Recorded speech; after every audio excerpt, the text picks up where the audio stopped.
Now, Spain have won the Men's Football World Cup for the second time, beating Argentina 1-0 after extra time in New Jersey. The South American side struggled to muster a shot on goal during normal time, and then they were reduced to 10 men for a clumsy challenge.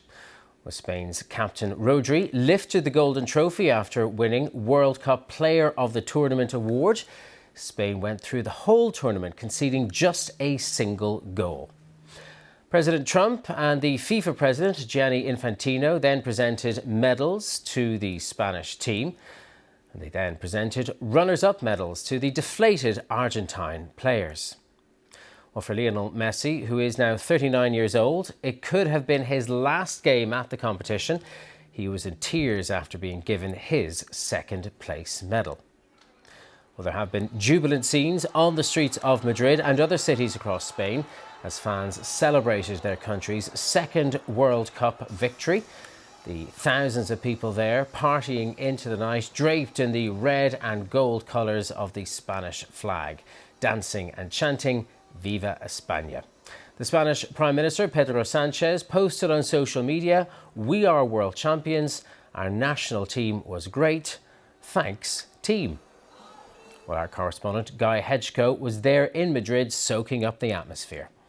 Spain has just won its second ever World Cup. These fans here in the Plaza de Colón in central Madrid are celebrating a historic victory. The last and only other time they won the World Cup was in 2010. They've had to wait 16 years for this. 16 years of hoping that the Spanish team's style of attacking, high possession, pressing soccer would finally bear fruit.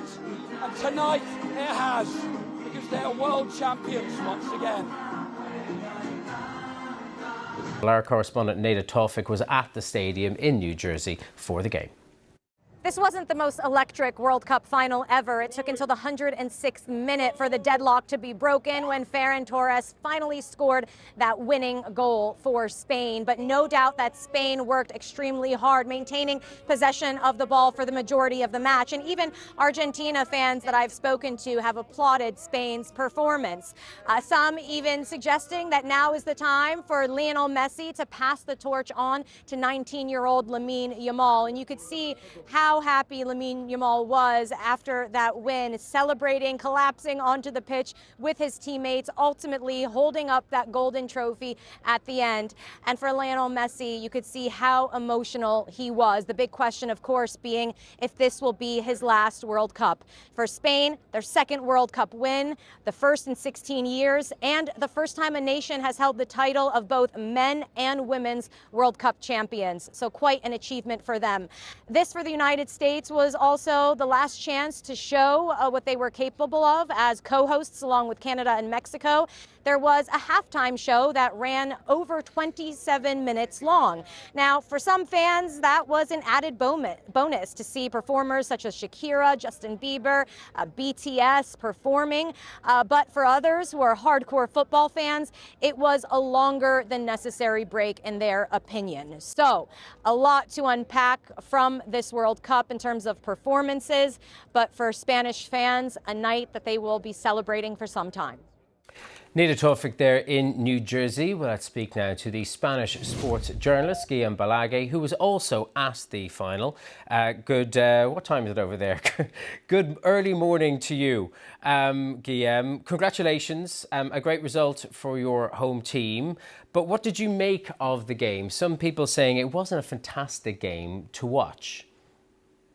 You know what we think of that? So fair enough, but don your journalist head now. Let me talk about the stoppages. Talk about some of the other reasons that why some people perhaps might have been disappointed with how the game played out. No, I'm no doubt there may have been.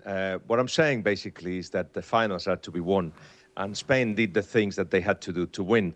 And I knew that Argentina required a lot of things to happen for them to win, including the ability to keep the ball for long periods or attacking Spain or creating the conditions for Messi to shine. That is basically take the ball to the last third of Spain, force Spain in their own box and Messi to create something. And none of that happened because Spain just... Oh, we do appear to have lost our connection there to Guillaume Balaguer. Perhaps too many people celebrating and posting videos on online has taken up some internet bandwidth. We'll have to park that there, but we will have lots more reaction to Spain winning the World Cup, because still ahead here on BBC News, we will be looking at what it means for US football, for the American love of the game in general, now that they have hosted the event for the second time around the world and across the UK. This is BBC News.